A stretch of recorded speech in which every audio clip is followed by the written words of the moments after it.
నమస్తే అండి. నేను డాక్టర్ రమణ్ రాజు, ఎండి ఆయుర్వేద పంచకర్మ స్పెషలిస్ట్, మెడి9 ఆయుర్వేద హాస్పిటల్. మనం ఇప్పుడు వ్యారికోస్ వెయిన్స్ గురించి తెలుసుకుందాం.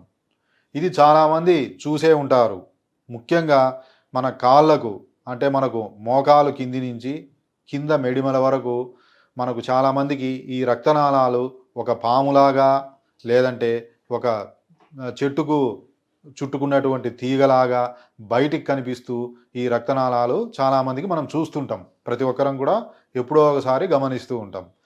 వీటినే మనము వ్యారికోస్ వెయిన్స్ అంటాం. అసలు ఇవి ఎవరికి వస్తాయి వ్యారికోస్ వెయిన్స్ అంటే? ముఖ్యంగా ఎవరైతే జనరల్గా నిలబడి పనిచేయటం ద్వారా ఎవరికైతే ఉంటుందో వారికి ఈ సమస్య ఎక్కువ వచ్చే అవకాశం ఉంటుంది. ముఖ్యంగా ట్రాఫిక్ పోలీస్ ఎక్కువసేపు నిలబడి పనిచేయటం ద్వారా, అదేవిధంగా జనరల్ పోలీస్ కూడా ఎక్కువ పనిచేసి నిలబడటం ద్వారా ఈ సమస్య వచ్చే అవకాశం ఉంటుంది.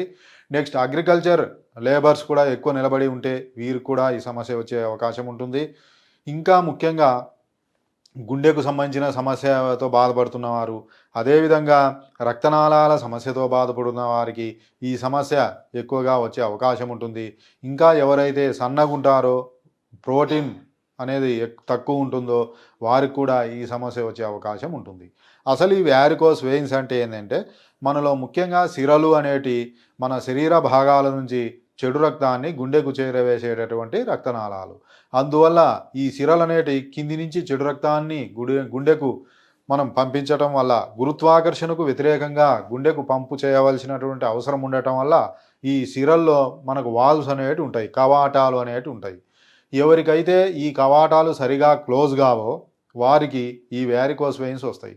కింది నుంచి పైకి రావటం ద్వారా ఆ గురుత్వాకర్షణ శక్తిని జయించి పైకి రావాలి కాబట్టి ఒక్కొక్క స్టేజ్కి వచ్చిన తర్వాత కింద వాల్స్ మూసుకుంటూ పైకి పంపు చేయటం జరుగుతుంది. ఎప్పుడైతే వాల్స్ సరిగా క్లోజ్ కావో ఆ రక్తమంతా ఆ చెడు రక్తమంతా అక్కడ అక్యుములేట్ అవుతుంది. ఎప్పుడైతే చెడు రక్తమంతా అక్కడ అక్యుములేట్ కావటం ద్వారా ఇంకా ఎవరికైతే ఈ రక్తనాళాల గోడలు బలహీనంగా ఉంటాయో, ఎందుకు బలహీనంగా ఉంటాయి? ఈ రక్తనాళాల గోడలు అనేవి మాంసంతో ఏర్పడతాయి. మాంసం దేంతో ఏర్పడుతుంది? ప్రోటీన్తో ఏర్పడుతుంది. కాబట్టి ఎవరికైతే ప్రోటీన్ తక్కువ ఉంటుందో వారికి ఈ రక్తమంతా ఒకచోట అక్యుములేటం కావటం ద్వారా రక్తనాళ గోడలు పల్చగా ఉండటం ద్వారా ఈ సిరల గోడలు ఉబ్బి అవి పాములాగా లేదంటే ఏదైతే తీగలాగా అవన్నీ కూడా కాలుకు మొత్తం చుట్టుకొని ఉంటాయి. మరి వీటిల్లో లక్షణాలు ఏముంటాయి? కొంతమందికి ఏం లక్షణాలు ఉంటాయి? ఈ బయటికి ఉబ్బి సిరలు మనకు మొత్తం కాలును చుట్టుకొని ఉంటాయి. కొంతమందికి ఏమవుతాయి? ఉబ్బటమే కాకుండా ఈ కాలు మొత్తం లాగినట్టు, ఎక్కువసేపు నిలబడితే లాగినట్టు, నెక్స్ట్ చీమలు పాకినట్టు ఇవన్నీ ఉంటాయి. నెక్స్ట్ నడవటం ద్వారా కొంత దూరం నడుస్తే ఎక్కువ నొప్పి ఎక్కువై నడవలేని పరిస్థితి వచ్చేటటువంటి అవకాశం ఉంటుంది. ఇంకా కొంతమందికి ఏమవుతుందంటే ఈ రక్తనాళాలు సిరలు రక్త ప్రసరణ తగ్గటం ద్వారా ముఖ్యంగా ఎక్కడైతే ఉన్నాయో అక్కడ చర్మం అనేది నార్మల్ రంగు కోల్పోయి ఈ ఎరుపు రంగు కానీ, ముదురు గోధుమ రంగు కానీ, నలుపు రంగు కానీ మారే అవకాశం ఉంటుంది. అదేవిధంగా పిక్కల నుంచి కింది వరకు మొత్తం గట్టిపడిపోతుంది. జనరల్గా పిక్కలు అనేవి మనం చేత్తో అంటే మెత్తగా ఉంటాయి, అలా కాకుండా గట్టిపడి రాయిలాగా ఏర్పడటం. నెక్స్ట్ ఎక్కడైతే స్కిన్ చేంజ్ అయిందో అక్కడ నొప్పి ఎక్కువ ఉండటం, లేదంటే దురద ఉండటం, లేదంటే మంట ఉండటం, ఇవన్నీ కూడా మనం చూస్తుంటాం. ముఖ్యంగా వీళ్ళకు పాదాల వాపు కూడా వస్తాయి. ఈ పాదాల వాపు ఉదయం తక్కువ ఉంటుంది, సాయంత్రానికి ఎక్కువ పెరుగుతుంది. ఇవన్నీ వ్యారికోస్ వెయిన్ యొక్క లక్షణాలు. కొంతమందికి ఇంకా మనకు దురద పెరగటం ద్వారా అక్కడ గోకడం ద్వారా ఆ రక్తనాళాలు పగిలి అదంతా కూడా అల్సర్ ఏర్పడి పుండుబడిపోతుంది. దాన్ని మనం వ్యారికోస్ అల్సర్ అంటాం. ఇవన్నీ కూడా ఈ వ్యారికోస్ వెయిన్స్ వల్ల వచ్చే దుష్ఫలితాలు.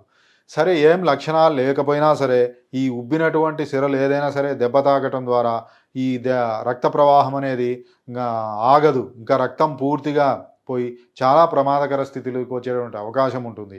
ఇంకా ఈ వ్యారికోస్ వెయిన్స్ ఉన్న వారికి షుగర్ ఉంటే ఇంకా చెప్పవలసిన అవసరం లేదు.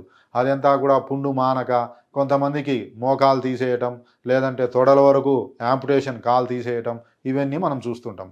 కానీ ఎవరైతే దీన్ని నిర్లక్ష్యం చేయకుండా ప్రాథమిక దశలోనే దీన్ని గుర్తిస్తే మనకు ఆయుర్వేదం ద్వారా మనకు ఈజీగా తగ్గించుకోవచ్చు. ఇంకా మనకు ఒకవేళ గుర్తించకపోయినా సరే ఈ మొత్తం అల్సర్ ఏర్పడినా, రక్త ప్రసరణ సరిగ్గా లేకపోయినా, కొంతమంది కాలు తీసేయాలని చెప్పినా కూడా వాటిని తగ్గించేటటువంటి లీచ్ థెరపీ, దాన్నే జలగ చికిత్స అంటాం, ఇవన్నీ కూడా మన దగ్గర అందుబాటులో ఉన్నాయి. ఈ లీచ్ థెరపీ ముఖ్యంగా లీచెస్ను అప్లై చేయడం ద్వారా అక్కడ ముఖ్యంగా ఆ లీచెస్ అనేటి బ్లడ్ను సక్ చేయటం ద్వారా అక్కడ ఉండే చెడు రక్తం అంతా క్లీన్ అయ్యి ఆ రక్త సరఫరా పునరుద్ధరణ కావటం ద్వారా అక్కడ ఉండేటటువంటి చెడిపోయిన మాంసము అవన్నీ కూడా తిరిగి నార్మల్గా వస్తాయి. కాబట్టి కొన్ని కేసులు ముఖ్యంగా కాలు తీసేయాలా, నెక్స్ట్ మోకాల వరకు తీసేయాలా అన్న కేసులు కూడా కొన్ని సక్సెస్ అయినటువంటివి మన దగ్గర ఉన్నాయి. ఈ లీచ్ థెరపీ అనేది ఎప్పుడు అంటే మనకు ఈ వెరికోస్ వెయిన్స్ ఎక్కువై రక్త సరఫరా తగ్గి చర్మం మారి అక్కడ మంట, నొప్పి, దురద అవన్నీ ఉంటే మనకు లీచెస్ అప్లై చేస్తాం. అవన్నీ లేకుండా ఓన్లీ నొప్పి, వాపు ఇవన్నీ ఉంటే మెడిసిన్స్తోనే మనకు సులభంగా తగ్గుతుంది. ఈ మెడిసిన్స్ కూడా మనకు పునర్నవాది కషాయం, మంజిష్టాది కషాయం, సాచిరాది కషాయం, కైశోర గుగ్గులు, గంధక రసాయనం ఇలా రకరకాలు ఉంటాయి. ఇవి కూడా మనకు వాత లక్షణాలు ఉన్నాయా, పిత్త లక్షణాలు ఉన్నాయా, కఫ లక్షణాలు ఉన్నాయా, వీటినన్నిటిని చూసిన తర్వాతనే ఈ ట్రీట్మెంట్ అనేది వాడటం జరుగుతుంది. కాబట్టి ఎవరైనా సరే ఈ వ్యారికోస్ వెయిన్స్ ఉన్నవారు భయపడటం మానేసి, సిగ్గుపడడం మానేసి ఒక్కసారి ప్రాథమిక దశలో ఉన్నవారు ముఖ్యంగా మన మెడి9 ఆయుర్వేద హాస్పిటల్ను ఒకసారి సంప్రదించండి. తప్పకుండా మన దగ్గర ఈ లీచ్ థెరపీ, ఇంకా మనకు శిరావేదనం అనేటటువంటి ఇవన్నీ కూడా మన కేరళ పంచకర్మ చికిత్సలు అన్నీ కూడా మన దగ్గర అందుబాటులో ఉన్నాయి. తప్పకుండా ఈ వెరికోస్ వెయిన్స్కు తప్పని సమాధానం అనేది మన దగ్గర అనేది ఉంటుంది. కాబట్టి తప్పకుండా నిర్లక్ష్యం చేయకుండా ఒకసారి మన హాస్పిటల్లో కన్సల్ట్ కాండి.